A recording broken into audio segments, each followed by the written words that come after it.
Hi friends, Multitech में आप सभी का एक बार फिर से स्वागत है। मैं एससी पीसीबी ट्रेनर विवेक आज फिर से अपने क्लास में हूं।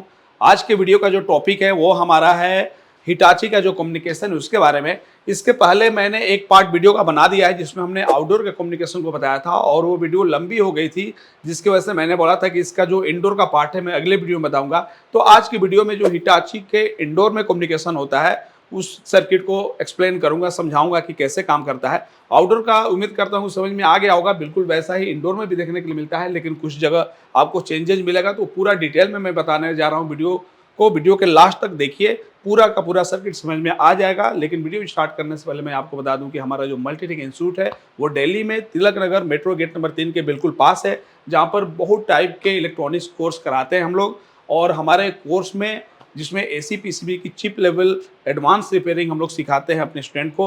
और हमारा खुद का एसी पीसीबी का सर्विस सेंटर है जहां पर बाहर से भी पीसीबी रिपेयर होने के लिए आती है। तो हमारे जो स्टूडेंट हमारे यहाँ कोर्स करते हैं, सीखते हैं, वो हाथ साफ करने के लिए, बढ़िया प्रैक्टिस करने के लिए सर्विस सेंटर में बैठते हैं और वहाँ पर भी बढ़िया से सीख जाते हैं। और यहाँ जाने के बाद हम लोग सपोर्ट भी करते हैं। अगर आपको खुद का काम करना हो या कहीं जॉब करना हो और एसी पीसीबी सीखना चाहते हैं तो मल्टीटेक इंस्टीट्यूट पे डेमो क्लास लीजिए, विजिट करिए और अच्छा लगे तो क्लास ज्वाइन करके अपना स्टार्ट कर सकते हैं सीखना। अगर आप किसी कारणवश या कहीं बिजनेस में लगे हुए हैं और ऑफलाइन नहीं कर पा रहे हैं तो आपके लिए ऑनलाइन व्यवस्था भी है। आपको प्ले स्टोर पे जाना है और वहां से मल्टीटेक इंस्टीट्यूट का ऐप डाउनलोड करना है, जिसमें एसी पीसीबी कोर्स को परचेज करके आप ऑफलाइन की तरह बिल्कुल ऑनलाइन भी की तरह भी सीख सकते हैं और आपको सपोर्ट उसमें भी मिलता रहेगा। तो चलिए बिना देर के हुए वीडियो को स्टार्ट करते हैं। तो फ्रेंड्स, यही हिटाची की हमारी इंडोर है, जिसमें मैंने दिखाया भी था कि यहाँ पर हमारा जो कॉइल लगा होता है वो ट्रांसफार्मर की तरह काम करता है और इसका प्राइमरी सेकेंडरी जो है वो इंडोर आउटडोर कम्युनिकेशन के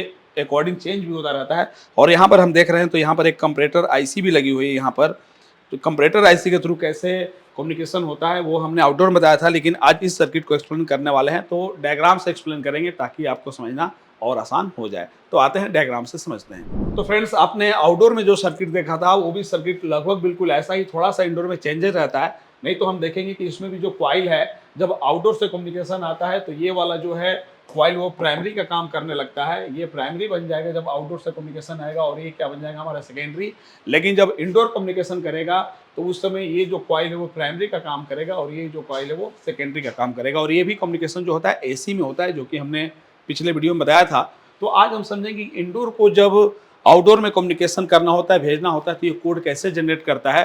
तो उसके लिए क्या है कि यहाँ पर जो अब कॉइल लगा हुआ देख रहे थे उसमें अब क्या होगा कि इधर का जो कॉइल है वो अब प्राइमरी हो जाएगा और प्राइमरी कॉइल के एक टर्मिनल देख रहे हैं प्लस 12 वोल्ट है और दूसरे टर्मिनल पे अगर ग्राउंड से स्विचिंग किया जाए तो यहाँ पर जो उसी फ्रिक्वेंसी के हिसाब से जो हमारा मैग्नेटिक फ्लक्स है वो सेकेंडरी में ट्रांसफर होगा और आगे बढ़ के उसी तरह आउटडोर में चला जाएगा, जैसा कि आउटडोर का सर्किट हमने बनाया था। तो उसके लिए क्या किया गया है, आप देख रहे हैं कि एक टर्मिनल पे 12 वोल्ट है और दूसरे टर्मिनल पे एक रजिस्टर लगा के, यहाँ पर आप ध्यान देंगे एनपीएन ट्रांजिस्टर लगा हुआ है। एनपीएन ट्रांजिस्टर क्यों? क्योंकि इसका एमिटर ग्राउंड है।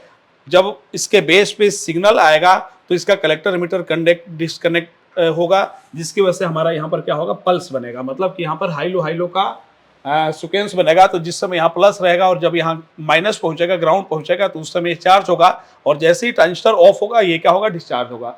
तो कोड जो बनेगा वो इस कॉइल को चार्ज डिस्चार्ज करके बनेगा ताकि सेकेंडरी से वही फ्रिक्वेंसी हमारी क्या हो, आउट होके आउटडोर तक पहुंचे। तो किस फ्रिक्वेंसी में इसको चार्ज डिस्चार्ज करना है, कोडिंग बनाना है, वो प्रोग्रामिंग एमसीयू में है और वो इस वाले पिन से आती है जो ट्रांसमीटर वाली पिन है। अब मान लो यहाँ पर इतने देर के लिए ऑन, इतने देर के लिए ऑफ, फिर इतने देर के लिए ऑन किया गया।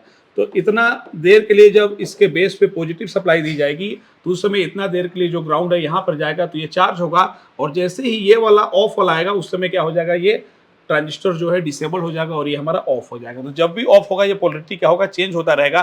तो वही फ्रिक्वेंसी में हमारा ये सेकेंडरी हो जाएगा और यहाँ से आउट होके ये कहाँ पहुंचेगा, हमारा आउटडोर तक पहुंचेगा। तो इस तरीके से तो पता चल गया। उसके साथ ये जो आप एनपीएन ट्रांजिस्टर देख रहे हैं, जब ये ट्रांजिस्टर ऑन रहेगा इसको डिसेबल करने के लिए दूसरा एक एनपीएन लगा दिया गया है ताकि ये ट्रांजिस्टर हमारा क्या हो जाए, उस समय डिसेबल हो जाए। मतलब ऑन करने के लिए ये ऑन रहेगा और ऑफ करने के लिए ऑफ, यहाँ पर क्या लग गया है, एक दूसरा ट्रांजिस्टर लग गया। अब देखिए जिस समय इसको ऑन करेगा उस समय पॉजिटिव रहेगा और पॉजिटिव के समय ही ऑफ करना है तो एमसीयू जो है इस पर सिग्नल भेजेगी तो यहाँ पर पॉजिटिव हमारा क्या हो जाएगा, ग्राउंड में ड्रॉप हो जाएगा। तो इस तरीके से इसके बेस पे जब पल्स बनेगा तो ये कलेक्टर एमिटर भी जो है पल्स के रूप में डिस्कनेक्ट होगा, जिसकी वजह से यहाँ प्लस रहेगा, यहाँ माइनस होगा, और ये भी उसी फ्रीक्वेंसी में चार्ज डिस्चार्ज होगा, और यहाँ से वही हमारा आउटडोर में फ्रीक्वेंसी जो है पहुंच जाएगा। तो इस तरीके से आउटडोर में कोड पहुंच जाता है। अगर हमें देखना है कि इंडोर कम्युनिकेशन कर रहा है कि नहीं कर रहा है, तो वो आपको देखने के लिए ये जो पॉइंट है यहाँ पर, मतलब इस एनपीएन ट्रांजिस्टर के बेस पे आपको मिली वोल्ट में फ्रिक्वेंसी मिलना चाहिए। अगर यहाँ पे मिल रहा है तो आउटडोर जो है भेजने का काम कर रहा है। तो यहाँ पर भी इंडोर जो है भेजने का काम कर रहा है। यहाँ हम इसके बेस के वोल्टेज को चेक करके पता लगा सकते हैं कि यहाँ पर आउटडोर जो है भेजने का काम, इंडोर जो है आउटडोर को भेजने का काम कर रहा है कि नहीं। लेकिन एक चीज मैं बता दूं कि इसमें पहला कम्युनिकेशन आउटडोर करता है। अगर इस पीसीबी के साथ अगर आप आउटडोर नहीं लगा रहे हैं तो उस समय आपको यहाँ पर फ्लक्चुएशन देखने के लिए नहीं मिलेगा, कि जब तक आउटडोर से कोड नहीं आता है तब तक ये कोड भेजती नहीं है। तो कम्युनिकेशन चेक करते समय आपको ये चीज जरूर पता लगाना होगा कि इंडोर या आउटडोर में जो पहला कम्युनिकेशन होता है वो इंडोर करता है या आउटडोर करता है। जो पहला कम्युनिकेशन करेगा उसमें अगर इंडोर आउटडोर बाहर निकाल भी देंगे, दोनों को डिस्कनेक्ट कर देंगे, तो उसमें आपको फ्रीक्वेंसी मिलती रहती है। चलिए, अब मान लीजिए आउटडोर से अगर कोई कोड आ रहा है तो यहाँ पर न्यूट्रल बना हुआ है। आउटडोर से जब भी कोड आएगा उस फ्रीक्वेंसी के अनुसार अब ये हमारा क्या हो जाएगा, प्राइमरी हो जाएगा, ये चार्ज डिस्चार्ज होगा, और उसकी वजह से इसमें क्या होगी, सप्लाई हमारी फ्लो होगी। लेकिन इस सर्किट को समझने के लिए ये फ्लो सप्लाई यहाँ पर आएगी और कंपैरेटर के थ्रू एमसीयू तक वो कोड पहुंचेगा। तो इसको समझने के लिए एक बार फिर से हम इस सर्किट को यहीं पर रोक रहे हैं। पहले इतना सर्किट समझ लेते हैं, तब जाके इसको जोड़ के हम बताएंगे कि कैसे काम कर रहा है। यहाँ पर ये जो डायोड लगे हुए हैं, ये डायोड प्रोटेक्शन के लिए लगे होते हैं, और जो भी चार्ज डिस्चार्ज होगा तो चार्ज डिस्चार्ज के समय एक बार प्लस होता है और एक बार यहाँ माइनस होता है। एसी की तरह यहाँ पर चलेगी फ्रिक्वेंसी आपकी, तो एक बार यहाँ प्लस होगा और एक बार यहाँ माइनस होगा। तो ये डायोड लगा देने से क्या होता है कि बस इसमें प्लस ही आएगा और माइनस को क्या कर देगा, ये ग्राउंड कर देगा। तो इसके आगे जो भी सप्लाई बढ़ेगी वो किस रूप में बढ़ेगी, पॉजिटिव के रूप में बढ़ेगी। तो यहाँ पर प्योर पॉजिटिव ही आगे बढ़े उसके लिए यहाँ पर क्या लगा दिया गया, डायोड लगा दिया गया। निगेटिव वहीं पे क्या हो जाएगा, हमारा ड्रॉप हो जाएगा ग्राउंड में। चलिए, तो अब हम पहले ये समझते हैं कि ये सर्किट जो है अगर आउटडोर से कम्युनिकेशन नहीं आता है या इंडोर आउटडोर अलग है तो उस समय किस पिन पर कितना वोल्टेज मिलना चाहिए, और एमसीयू के इस पिन पर उस समय कितना वोल्टेज हमें मिलेगा जो रिसीविंग वाला पॉइंट है। तो ये देखने के लिए पहले इस सर्किट को हम समझते हैं। तो यहाँ पर एक कंपैरेटर आईसी लगी रहती है, LM393 ही होती है, जिसमें 2 चैनल के कंपैरेटर यूज होते हैं, और इसमें आपका दोनों चैनल यूज किया जाता है। जबकि हमने आउटडोर में देखा था कि 2 चैनल का कंपैरेटर था, उसमें एक ही चैनल को यूज किया गया था। लेकिन इंडोर में जो कंपैरेटर यहाँ पे लगा है, जो IC 301 नंबर के लोकेशन पे लगी हुई है ये कंपैरेटर आईसी, तो ये कंपैरेटर ही आईसी होती है जिसमें 2 चैनल होते हैं और दोनों चैनल जो है यूज होता है। इस आईसी के बारे में पिन डिटेल के अगर देखें तो इसमें 8 नंबर VCC होती है जिसमें 5 वोल्ट बना रहता है, और 4 नंबर पिन जो होता है इसका ग्राउंड होता है। उसके बाद 3 नंबर पिन जो है पहले चैनल का नॉन इन्वर्टिंग होता है, 2 नंबर जो है वो इन्वर्टिंग होता है, और 1 नंबर जो है आउटपुट होता है। उसी तरह दूसरा चैनल का जो 5 नंबर पिन है वो हमारा नॉन इन्वर्टिंग होता है, 6 नंबर पिन इन्वर्टिंग होता है, और 7 नंबर जो है आउटपुट होता है। तो इसमें क्या किया गया है कि पहला चैनल और दूसरा चैनल दोनों यूज कर लिया गया है। कैसे यूज कर लिया गया है, तो एक बार हम पहले यहाँ से छोड़ देते हैं, इधर के सर्किट को समझते हैं। तो यहाँ पर हम देख रहे हैं कि ये जो 3 नंबर पिन है पहले चैनल का नॉन इन्वर्टिंग पिन, यहाँ पर एक वोल्टेज सेट किया गया है, वोल्टेज डिवाइडर बना के, जिसमें 5 वोल्ट इन किया गया है। तो अब वोल्टेज डिवाइडर के अनुसार ये वाला जो रजिस्टर है वो हमारा R1 हो जाएगा, और ये जो ग्राउंड से लगा हुआ ये हमारा R2 हो जाएगा। तो चलिए एक बार कैलकुलेशन से फिर निकालते हैं कि यहाँ पर जो वोल्टेज सेट किया गया है, अगर इधर से कोई वोल्टेज ना आए तो जो 3 नंबर पिन पे वोल्टेज सेट किया गया है वो कितना वोल्ट सेट किया गया है, तो इस वोल्टेज डिवाइडर के फार्मूला से हम पता करेंगे। और वोल्टेज डिवाइडर का फार्मूला है हमारा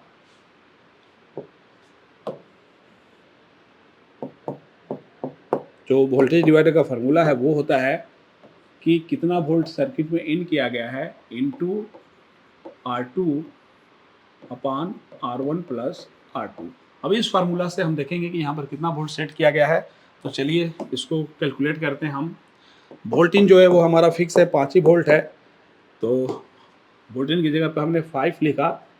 R2 जो है ग्राउंड वाला जो रेशियो होता है R2 होता है, तो ये है हमारा 10 किलो ओम का, अपान R1 जो है वो हमारा 10.5 प्लस R2 जो है 10, मतलब कि ये हो जाएगा 50 और नीचे हो गया हमारा 20.5।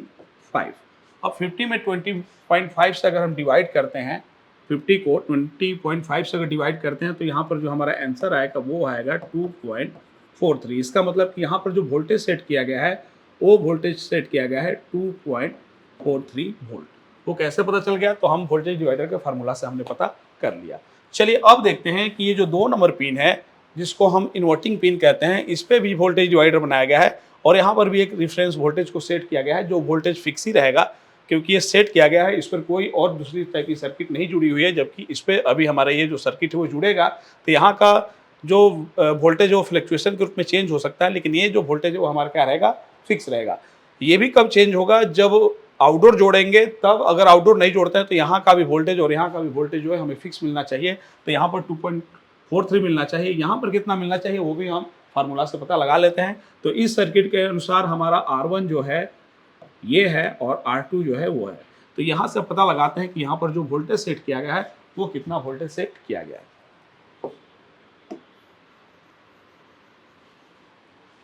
चलिए तो हम सर्किट के हिसाब से देखते हैं। यहाँ पे वोल्टेज जो है वो हमारा कितना है 5, R2 जो है वो कितना है हमारा 10 किलो ओम का है, R1 जो है वो है हमारा 7.15 प्लस R2 जो है वो 10 है। अब इसका अगर हम कैलकुलेशन करते हैं तो 50 आएगा ऊपर, नीचे आएगा 70.15। अगर इसको हम कैलकुलेशन करते हैं, कैलकुलेटर से कैलकुलेशन करते हैं, तो यहाँ पर जो हमारा आंसर आएगा वो आएगा 2.91 वोल्ट। 2.91 वोल्ट मतलब यहाँ पर जो वोल्टेज सेट किया गया वो वोल्टेज सेट किया गया है 2.91 वोल्ट। याद रखिएगा यहाँ पे 2.9 और यहाँ पर है 2.43 वोल्ट। चलिए इसको हम हटा देते हैं। इसका मतलब कि यहाँ पर जो फिक्स वोल्टेज है, अगर हम इंडोर के साथ आउटडोर नहीं लगा सकते हैं, लगाए हैं, तो हमारा 3 नंबर पे जो वोल्टेज मिलेगा वो 2.43 मिलेगा और 2 नंबर पे जो वोल्टेज मिलेगा वो मिलेगा 2.91।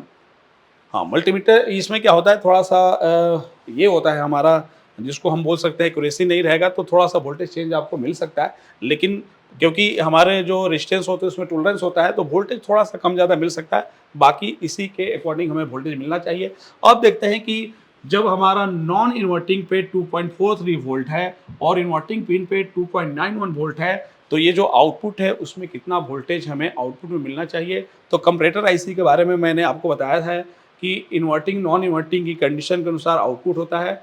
यदि इन्वर्टिंग, अगर नॉन इन्वर्टिंग की बात करें, नॉन इन्वर्टिंग अगर हाई है उस समय इन्वर्टिंग से, तो ठीक इसके हाई के अनुसार रिजल्ट हाई आउट होता है। लेकिन ये कंपैरेटर ऐसी होती है कि जब इसको हाई देना होता है तो उसमें बंद रहती है, आउटपुट कुछ नहीं देती है। अगर हमारा नॉन इन्वर्टिंग पिन से इन्वर्टिंग पिन अगर हाई हो जाए तो उस समय ये ग्राउंड की सप्लाई देती है, तो जब हाई रहेगा तो उस समय क्या देगी, ग्राउंड की सप्लाई। तो जब कंपैरेटर ऐसी को आउटपुट में ग्राउंड देना होता है, वो कंडीशन बनता है कि कंपैरेटर ऐसी आउटपुट में ग्राउंड दे तो ग्राउंड देती है। लेकिन जब वो कंडीशन बनता है कि आउटपुट में हाई मिलना चाहिए, तो कंपैरेटर आईसी का डिजाइन ऐसा होता है कि जब इसको आउटपुट में हाई देना होगा उस समय आउटपुट बंद रखती है, नहीं देती है। लो जब देना होता है तभी देती है। जबकि ऑपरेशनल एम्पलीफायर जो होता है वो हाई के समय हाई देता है, लो के समय लो देता है। लेकिन कंपैरेटर और ऑपरेशनल एम्पलीफायर में यही है कि दोनों का यूज अगर कंपैरेटर की तरह किया जाता है तो ऑपरेशनल एम्पलीफायर हाई के समय हाई देती है, लो के समय लो देगी। लेकिन हमारा जो कंपैरेटर आईसी है, जब लो आउट करना है तो लो आउट करती है, हाई जब आउटपुट करना है तो उसमें बंद हो जाती है, आउटपुट हमें कुछ नहीं मिलेगा। तो अब देखते हैं कि रिजल्ट जो आउटपुट में मिलना चाहिए वो क्या मिलना चाहिए। तो अभी हम देख रहे हैं कि हमारा नॉन इन्वर्टिंग लो है और इन्वर्टिंग क्या है, हाई है।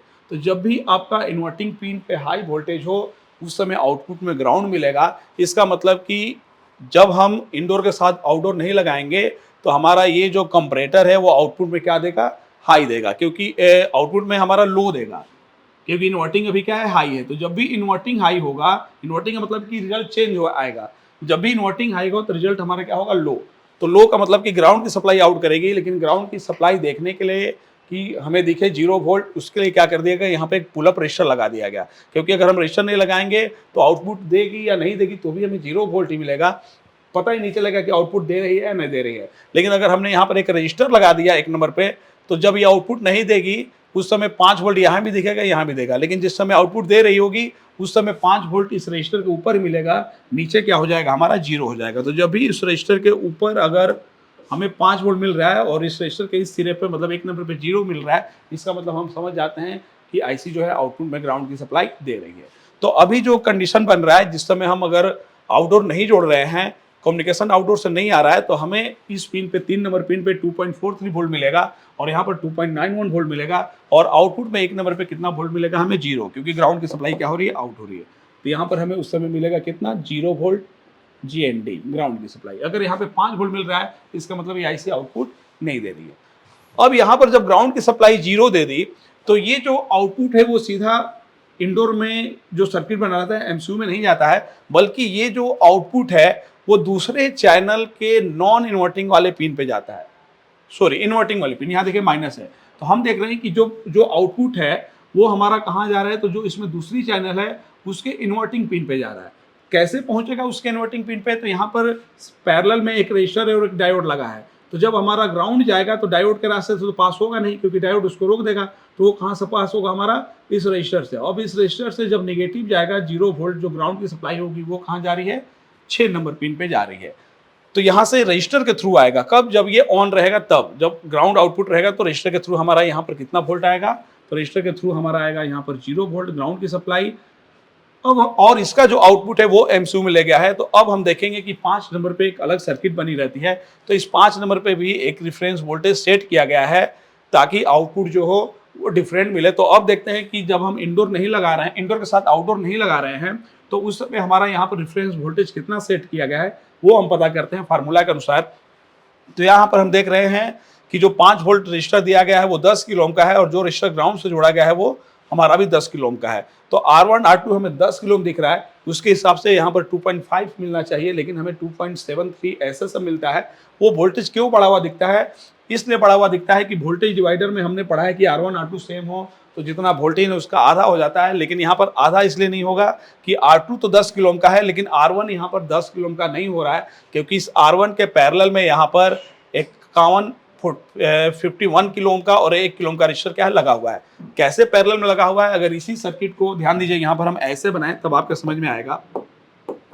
अब जैसे हम देख रहे हैं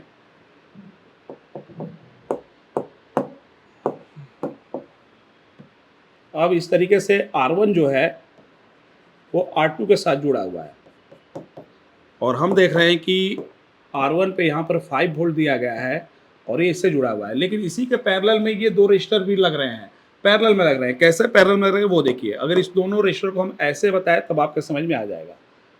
ये रजिस्टर का जो सिरा है वो ऐसे जुड़ा है 1 किलो ओम का, और फिर इसी में एक और जुड़ा है कितने का, 51 ओम का। तो ये ऐसे लगे हुए हैं, ऐसे। अगर इस सर्किट को हम ऐसे ना बना के ऐसे सीधा बनाए तो ऐसे बनेगा। इसका मतलब कि R1 जो है वो हमारा ये तो 10 किलो ओम का है, लेकिन साथ में ये जो है वो हमारा हो जा रहा है 1 किलो ओम का, और ये जो है वो है हमारा 51 किलो ओम का। तो इस तरीके से R2 तो यहाँ फिक्स है कि R2 जो है वो 10 किलो ओम का है, लेकिन R1 अब 10 किलो ओम का नहीं होगा, क्योंकि इस 10 किलो ओम के पैरेलल में यहाँ पर अगर हम सीरीज में 2 लगे हुए हैं तो मतलब कि 52 किलो ओम का 52 किलो ओम का रजिस्टर एक और पैरेलल में लगा है। तो 10 किलो ओम और 52 किलो ओम के रजिस्टर को अगर हम पैरेलल में निकालेंगे तो इनकी वैल्यू कितनी आएगी वो देख लेते हैं, क्योंकि हमें यहाँ पर R1 जो है 10 किलो ओम नहीं होगा, इसके अकॉर्डिंग इसके पैरेलल में लगा हुआ है। तो अब हम पैरेलल में करके पता लगाएंगे कि यहाँ पर हमारा R1 जो है वो कितने किलो ओम का हो रहा है। तो चलिए 10 किलो ओम और ये 51 और 1 52 किलो ओम, 10 किलो ओम और 52 किलो ओम के रजिस्टर को अगर हम पैरेलल में जोड़ें तो कितना रेजिस्टेंस होगा वो हम बता रहे हैं आपको। फार्मूला आपको मालूम होगा कि 2 रजिस्टर को अगर पैरेलल में जोड़ना है तो उसका फार्मूला जो है अगर शॉर्ट में हम बताएं तो ये होता है 1 अपान पहला रेजिस्टेंस प्लस दूसरा रेजिस्टेंस। इस फार्मूला से हम पता लगाएंगे कि अगर 10 किलो ओम और साथ में 52 किलो ओम के रजिस्टर को अगर पैरेलल में जोड़ते हैं तो कितना वैल्यू आएगा। तो चलिए इसको हम सॉल्व कर रहे हैं। इसको हम ऐसे लिख सकते हैं 1 अपान 1/10 प्लस 1/52, क्योंकि कौन एक ये होगा। अब इसको हमें सॉल्व करना है, तो चलिए हम एलसीएम के मेथड से नहीं सॉल्व कर रहे हैं, इसको हम डेसिमल में कन्वर्ट कर दे रहे हैं। अगर 1 में 10 से हम डिवाइड करते हैं, 1 में अगर 10 से डिवाइड करते हैं तो उस समय जो हमारा आंसर आएगा वो आएगा इसके जगह पे हम क्या लिख सकते हैं, 1/10 की जगह पे हम लिख सकते हैं 0.1। इसको अगर हम डेसिमल बदलेंगे तो 0.1। उसी तरह अगर हम इसको डेसिमल बदलते हैं, अगर 1 में हम 52 से डिवाइड करते हैं तो यहाँ पर जो आंसर आएगा वो हमारा आएगा 0.019। ये कैलकुलेटर से हमने देख लिया है इसलिए कर रहे हैं, आप कैलकुलेटर से करके यहाँ पर आप ध्यान दे सकते हैं ऐसे। अब इसको अगर हम जोड़ दें तो हमारा टोटल जो हो रहा है 0.119, मतलब कि इसको अगर हम जोड़ रहे हैं डेसिमल बदल के तो इसका आंसर आ रहा है 0.119। मतलब अब टोटल लिखना है तो हम यहाँ पे लिखेंगे 1/.119। अब इसको सोल्व करें, अगर इसको हम सोल्व करते हैं तो यहाँ पर हमारा जो आंसर आएगा वो आएगा 8.4 किलो ओम का। मतलब कि यहाँ पर हमारा R2 जो है ये तो फिक्स है, ये R2 हमारा 10 किलो ओम का है, लेकिन R1 जो हो जाएगा इन दोनों को पैरेलल में जोड़ने से कितना हो जाएगा, तो हो जाएगा 8.4 किलो ओम। मतलब कि यहाँ पर हमारा R1 जो है वो हो रहा है 8.4 किलो ओम। तो चलिए अब R1 R2 की वैल्यू मालूम चल गई। अब हम देखेंगे कि यहाँ पर वोल्टेज डिवाइडर के अनुसार कितना वोल्टेज सेट किया जा रहा है, क्योंकि उस समय 5 वोल्ट यहाँ दिया गया है। R1 हो गया 8.4 किलो ओम का और R2 कितना है 10 किलो ओम का। तो इसको भी सोल्व करते हैं यहाँ पे।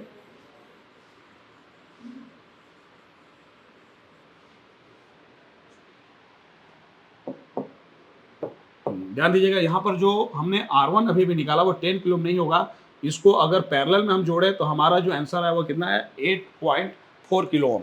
तो चलिए फार्मूला के अनुसार देखते हैं वोल्टेज कितना है 5, R2 तो फिक्स है हमारा 10 किलो ओम, R1 जो हो रहा है वो हो रहा है 8.4 किलो ओम प्लस R2 कितना है 10।